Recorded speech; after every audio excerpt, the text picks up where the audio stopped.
Стаффорда Рема его хозяева решили усыпить. По словам людей, он был агрессивен, а заниматься воспитанием и дрессировкой животного они были не намерены. К приюту они привезли Рема, связав ему лапы и пасть. В таком виде они оставили собаку у дверей и уехали. Я попросила, чтобы Рему выделили отдельный вольер.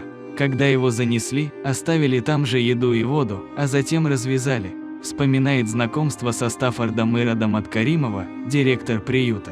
Работники приюта боялись подходить не только к самому Рему, но и к его вольеру. Зайти в вольер было нельзя, пес тут же бросался на людей, поэтому еду собаке подавали с помощью лопаты. Директор приюта говорит, что найти новый дом для Стаффордов почти невозможно, даже если они прошли курс дрессировки и хорошо воспитаны. Рема решили оставить в приюте, чтобы не травмировать еще больше. Последние 4 года пес живет в приюте, он стал добрым, ластится к сотрудникам, каждый раз с восторгом приветствует директора, считая Ироду своей спасательницей. Я подошла к его вольеру, а он сразу посмотрел мне в глаза, а затем стал смотреть на землю. Я решила, что пришла пора зайти в вольер и вычистить его, раньше на такое никто из сотрудников не решался.